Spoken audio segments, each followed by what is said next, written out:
बिस्मिल्लाहिर्रहमानिर्रहीम। अस्सलाम वालेकुम दोस्तों, उम्मीद करता हूँ आप सब लोग बिल्कुल खैरियत से होंगे और आप सबके दुआओं से अल्हम्दुलिल्लाह जी मैं भी बिल्कुल खैरियत से हूँ। जो दोस्त पहली मरतबा मेरे चैनल एलिफ्लिक्स पर आए हैं उन दोस्तों को मैं कहता चलूँ कि मेरे चैनल को सब्सक्राइब कर लीजिए और साथ साथ बेल बटन टैप कर दीजिए ताकि फ्यूचर की वीडियोस आप दोस्तों तक इजीली पहुंच सके। हजरत गाजी अब्बास जिनको अलमदार भी कहा जाता है क्योंकि वो हजरत इमाम हुसैन के लश्कर के सिपा सालार थे, अलमबरदार थे।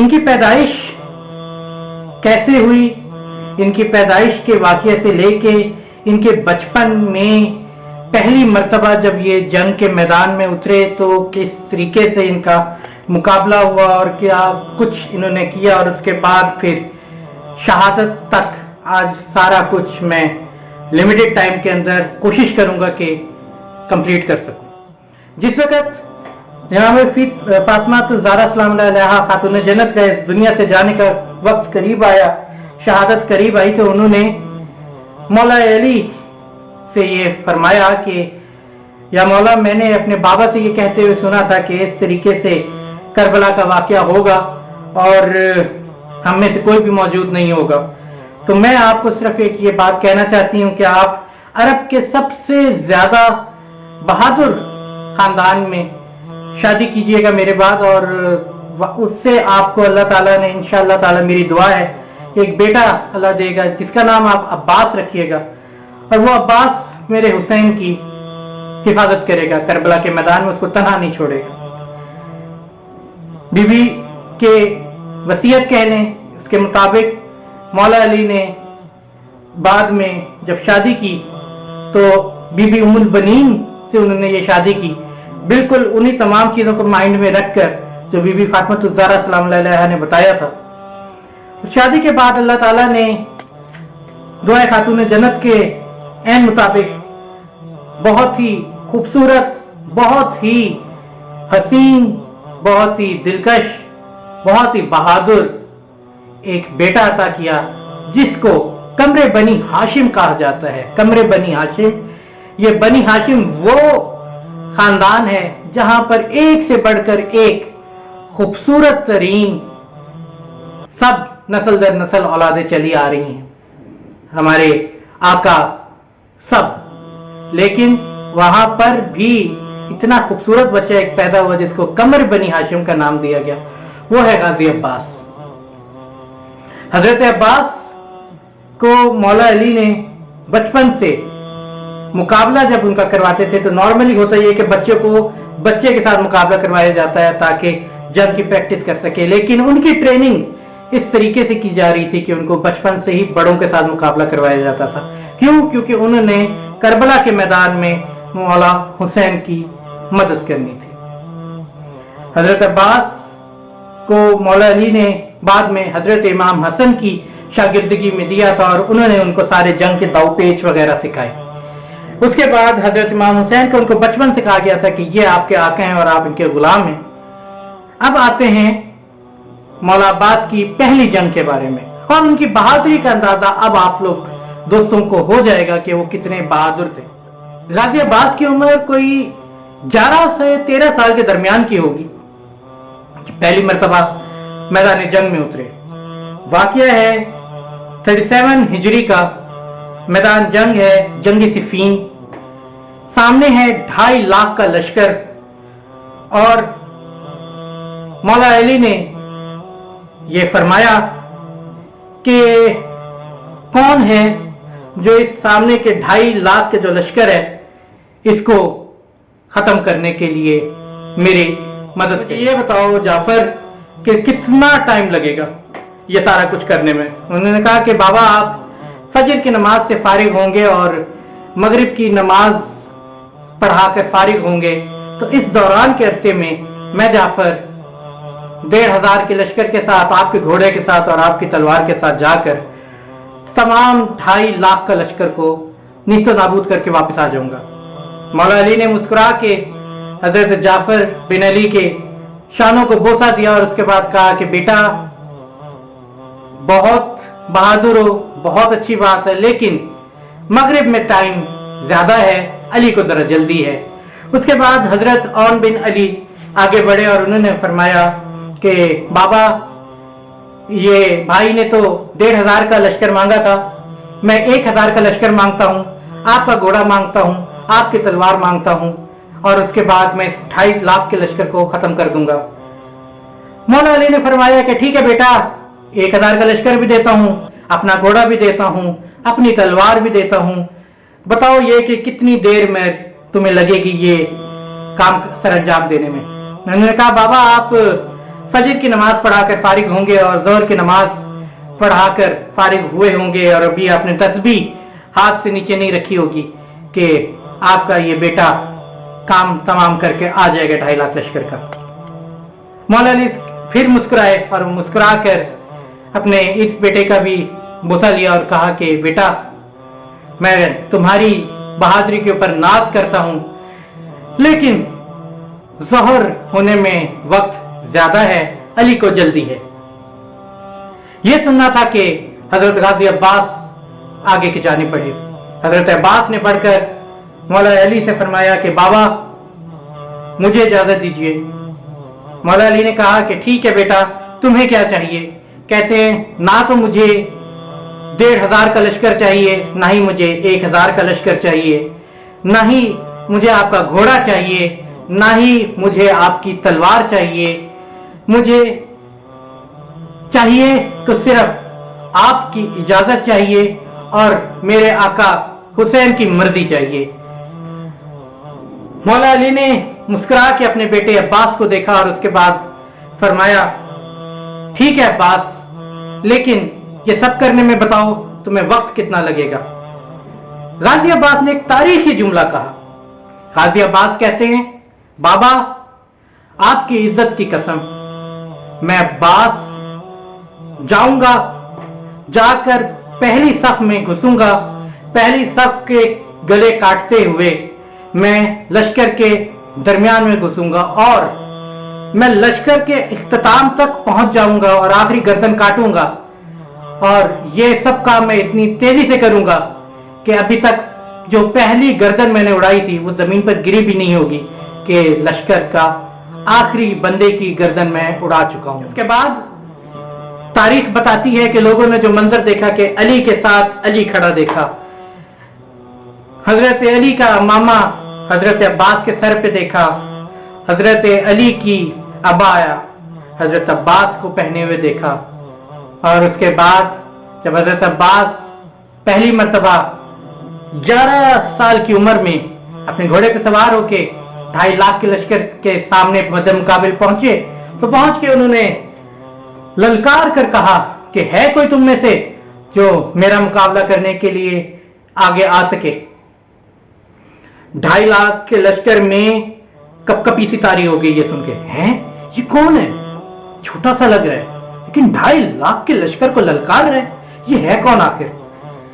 ये सब देख के उनमें से एक जंगजू, एक बहुत बहादुर उनका जंगजू, कुरैब नाम था उसका, वो मैदान में आता है। मैदान में आके उसने पूछा, ए नौजवान, तू कौन है? तुझे इससे पहले तो नहीं देखा।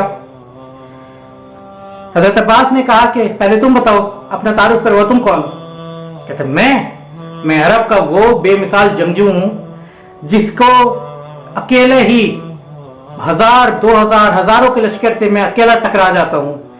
मेरे सामने एक ही वार में 1000 के 1000 जो जंगजू हैं, बहादुर से बहादुर अरब के, वो ढेर हो जाते हैं। ये सुनना था ना। उसने कुछ अंदाज ऐसा अपने तारुफ का किया कि सामने वाले के ऊपर कोई भी हो तो लर्जा तारी हो जाए, लेकिन यहां पे सिनेरियो कुछ डिफरेंट था।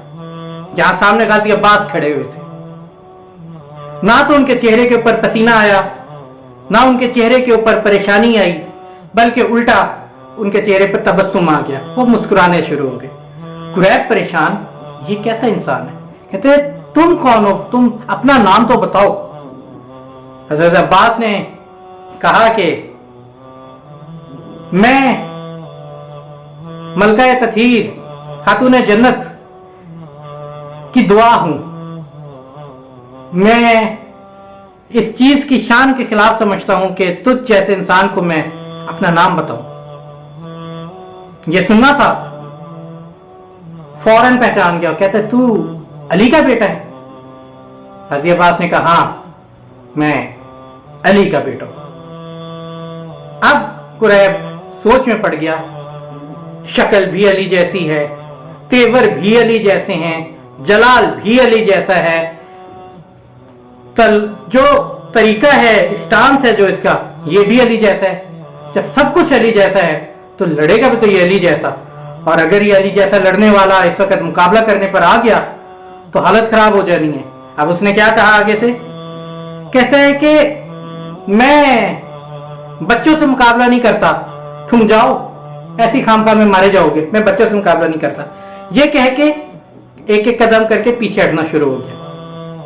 अब मंजर कुछ ऐसा था कि ये एक एक कदम पीछे हट रहा था, गाजी अब्बास एक एक कदम आगे अपने घोड़े का बढ़ा। अब्बास ने उसको ये ललकार के कहा कि क्यों, अब क्यों भाग रहा है, भाग क्यों रहा है, अब नहीं तुझे 1000, तो अकेला 1000 के लश्कर से टकराता है, एक बंदे से टकराने में क्या मसला हो रहा है तुझे। लेकिन जब उसने ये कहा ना कि मैं नहीं चाहता कि कोई बच्चा मर जाए मेरे हाथों, हजरत अब्बास को एक बार जलाल आया, वो अपने घोड़े से जंप मार के नीचे उतरे और एक ही वार में हमला करके उसको जमीन पे गिरा दिया और खुद उसके सीने पे सवार हो गए।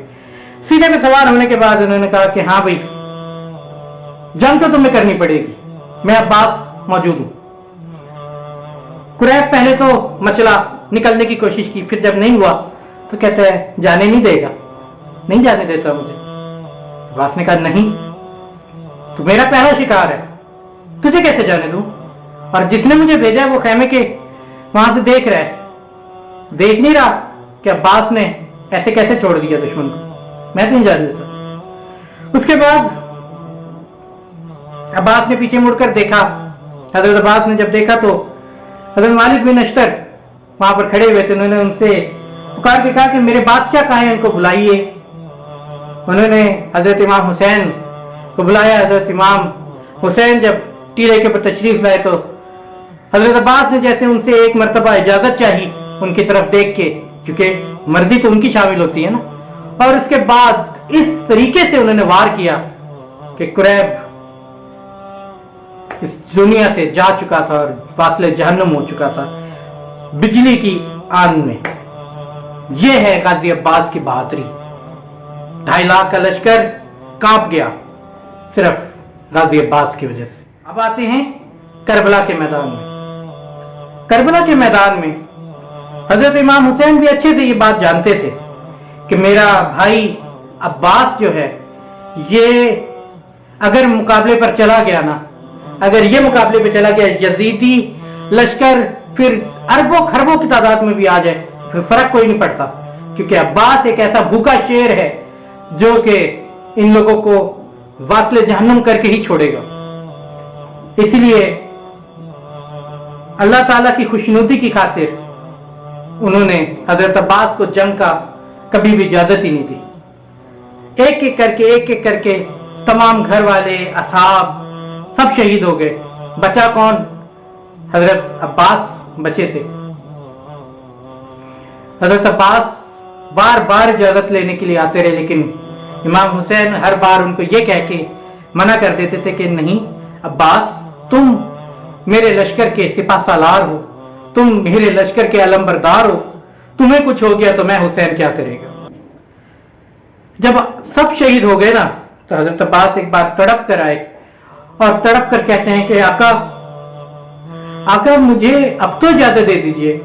हजरत इमाम हुसैन ने फिर वही बात दोहराई कि नहीं अब्बास, तुम तो मेरे लश्कर के सिपा सालार हो, मैं तुम्हें कैसे जाने दे सकता हूं। ये सुनना था ना तो एक दफा हजरत अब्बास की आंखों में आंसू आ गए और उन्होंने तड़प कर कहा, आका कौन से लश्कर की बात करते हैं आप, कहां है लश्कर? लश्कर तो पहले जाके शहीद हो गया, मैं किस लश्कर का सिपा सालार रह गया, मैं किसका लंबरदार रह गया? सब तो जा चुके हैं, मैं अब्बास यहां पर ही मौजूद हूं। लेकिन मौला हुसैन ने उनको इजाजत नहीं देनी थी, ना दी, क्योंकि वो जानते थे कि मैदान करबला का नक्शा बदल जाएगा अगर अब्बास जंग करने जाएगा। हजरत अब्बास मायूस होकर खैमों की तरफ आए तो वहां पे बीबी सकीना अपना मशकीजा लेके हजरत अब्बास की खिदमत में हाजिर हुई और उनको कहा, चाचा अब्बास, हम सब बहुत प्यासे हैं, बहुत प्यास लगी है, पानी नहीं है, आप पानी ला दे हमें। یہ سننا تھا کہ حضرت عباس کی آنکھوں میں ایک چمک آئی.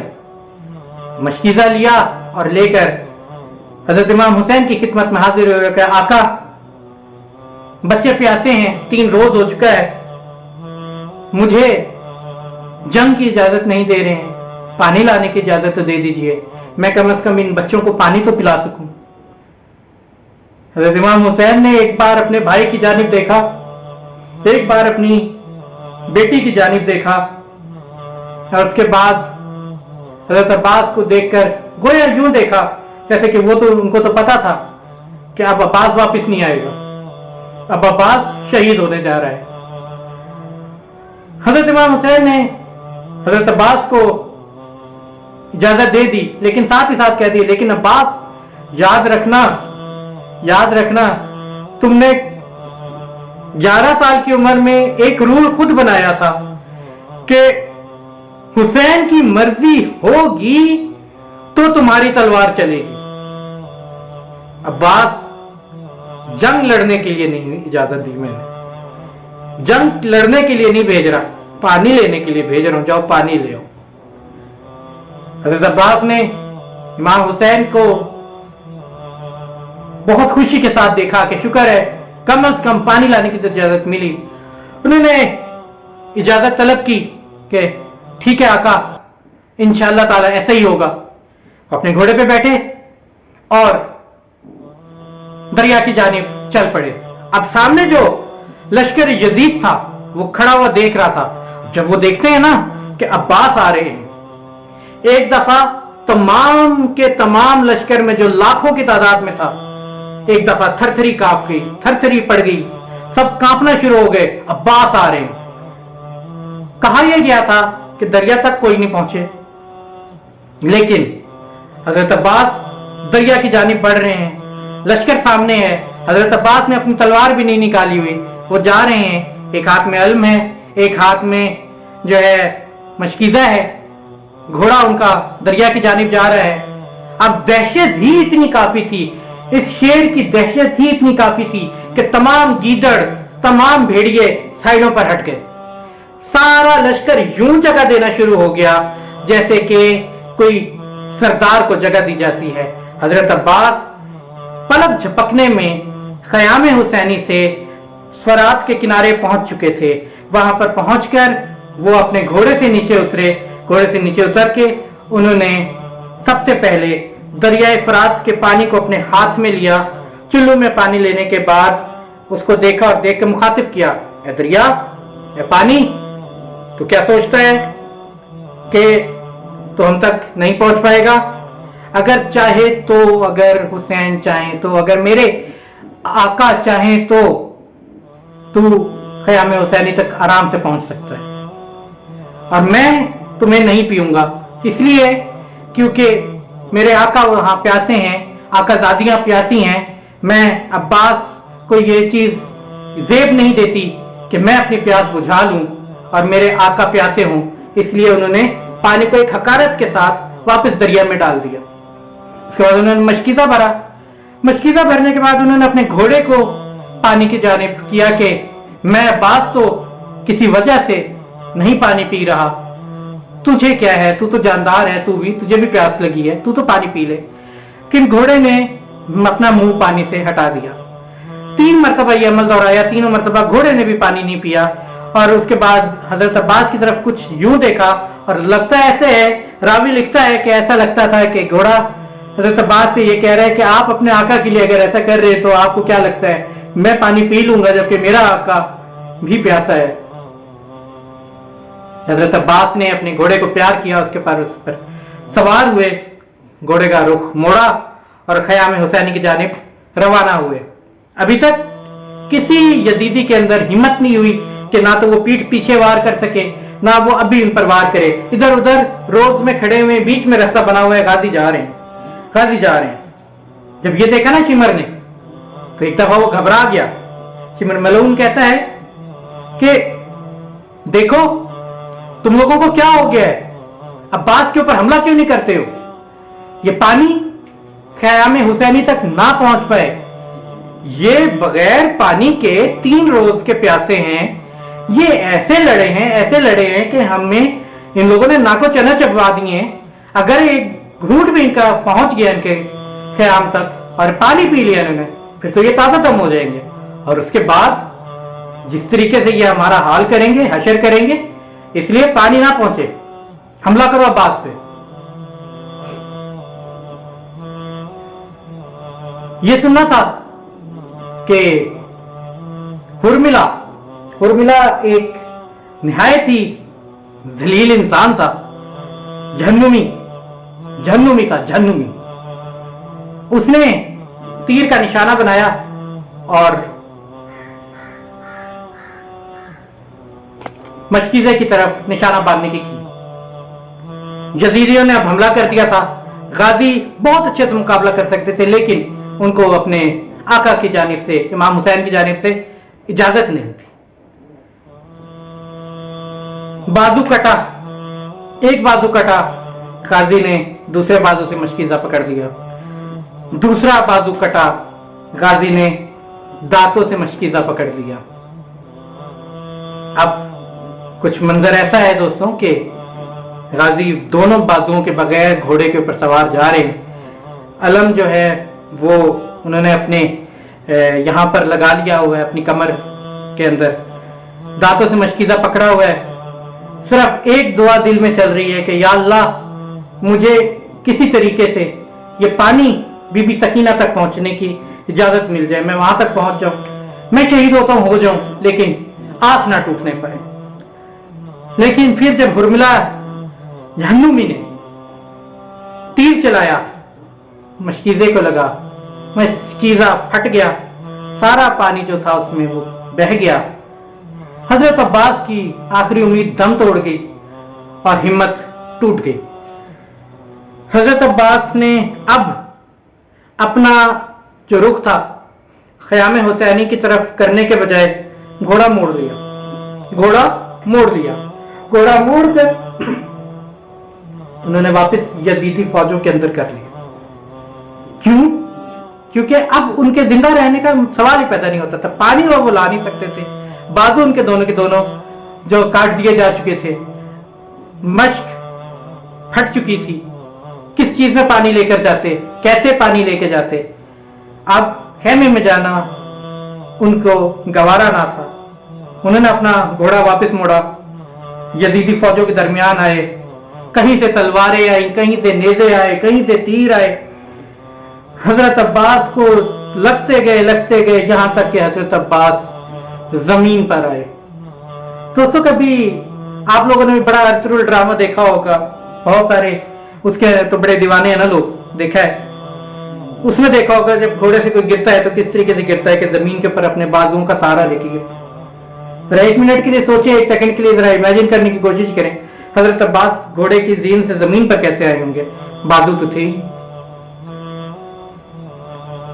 بالغرض غازی عباس شہادت کا وقت آیا. غازی عباس نے وہاں سے پکارا, آقا. حضرت امام حسین نے ایک تاریخی جملہ کہا, میری کمر ٹوٹ گئی. حضرت امام حسین دوڑے اپنے بھائی کی مدد کرنے کے لیے. وہ دوڑتے ہوئے میدان کربلا میں پہنچتے ہیں. کیا دیکھتے ہیں؟ حضرت عباس زخموں سے چور ہے, آنکھوں میں خون اترا ہوا ہے, کیونکہ سارا خون بہ کے ان کے آنکھوں میں خون جمع تھا. حضرت عباس کا چہرہ انہوں نے اٹھا کے اپنے زانووں پہ رکھا اور پوچھا, بھائی میں حسین آ گیا. حضرت عباس نے کہا, آقا ایک میرے اوپر کر دیجئے, ایک احسان کر دیجئے. کیا؟ میری آنکھوں سے یہ خون ہٹا دیجئے, میں یہ آخری مرتبہ اپنے آقا کی زیارت کرنا چاہتا ہوں. حضرت امام حسین نے آنکھوں سے خون صاف کیا تو اس کے بعد حضرت عباس نے کہا, آقا مجھے معاف کر دیجئے, میں ایک ذمہ داری ملی تھی مجھے پانی لانے کی, میں عباس وہ بھی پوری نہیں کر پایا. میری آپ سے ایک گزارش ہے آقا, میری آپ سے ایک گزارش ہے, میرے لاشے کو یہیں پڑا رہنے دیجئے گا, خیام حسینی تک نہ لے کے جائیے گا. حضرت امام حسین نے وجہ دریافت کی, کیوں بھائی کیوں؟ انہوں نے کہا, میں بی بی سکینہ سے وعدہ کر کے آیا تھا کہ میں عباس پانی لے کر آؤں گا, نہیں لا پایا. مجھے شرم آتی ہے میرے لاشے کو شرمندگی سے بچا لیجیے گا۔ حضرت امام حسین نے ان سے وعدہ کیا، اور اس کے بعد حضرت امام حسین نے کہا کہ بھائی آج میں حسین بھی تم سے ایک بات کی، تم سے ایک درخواست کرتا ہوں۔ حضرت عباس نے کہا آقا آپ حکم کیجیے، آپ درخواست کیوں کرتے ہیں، آپ آقا ہیں۔ کہتے ہیں بس یہی ایک بار مجھے بھائی کہہ دو۔ زندگی گزر گئی، میرے کان حسین کے کان ترس گئے تمہارے منہ سے لفظ بھائی سننے کے لیے، ساری زندگی آقا ہی کہا ہے تم نے۔ حضرت عباس نے کہا آپ میرے آقا ہیں، میرے بابا علی نے مجھے کہا تھا کہ دیکھو کبھی اپنے آپ کو بھائی مت سمجھنا، تم حسین کے غلام ہو، وہ تمہارے آقا ہیں، میں آپ کو آقا کے بجائے بھائی کیسے کہہ سکتا ہوں۔ حضرت امام حسین نے کہا اچھا اگر بھائی ایسا ہی ہے تو لو یہ وقت کے امام کا تمہیں حکم ہے کہ مجھے ایک دفعہ بھائی کہہ دو۔ حضرت غازی عباس نے اپنے بھائی کو پہلی مرتبہ بھائی کہا، اور اس کے ساتھ ہی ان کی زندگی کا اختتام ہوا، وہ شہادت کے عظیم مرتبے پہ فائز ہو گئے اور اس دنیا سے چلے گئے۔ اور حضرت امام حسین اب میدان کربلا میں تنہا تنہا رہ گئے۔ یا اللہ ہم سب کو گناہ کبیرہ اور صغیرہ کو معاف فرما، آمین۔ اے اللہ اس تقریر کو کرنے میں مجھ سے اگر کوئی کمی یا زیادتی ہو گئی ہو اس کے لیے میں معافی چاہتا ہوں۔ اے میرے مالک واسطہ تجھے تیری کبریائی رحیمی کا، تیرے پیارے حبیب حضرت محمد صلی اللہ علیہ وسلم کا، اے میرے مالک تجھے واسطہ حضرت امام حسین کا، شہدائے کربلا کا، ہم تمام مسلمانوں کو اتحاد بین المسلمین کے ساتھ آپس میں اتفاق و اتحاد کے ساتھ رہنا نصیب فرما، آمین۔ اے میرے مالک ہم سب کو دجالی قوتوں کے سامنے ایک مسلمان کی حیثیت سے ایک طاقت بنا کر ابھار۔ یا اللہ پاک ہم سب کو حضرت امام مہدی اور حضرت عیسیٰ علیہ السلام کے شانہ بشانہ ان کی غلامی میں متحد ہونے کی توفیق عطا فرما، ہم سب کو اسلام کے ایک پرچم کے نیچے ایک مرتبہ پھر جمع کر دے، تاکہ ہم شیطانی طاقتوں اور دجالی طاقتوں کو یہ دکھا سکیں کہ آج کا مسلمان اب بھی حسینیت کے ساتھ کھڑا ہے اور یزیدیت کے خلاف کھڑا ہے، آمین یا رب العالمین۔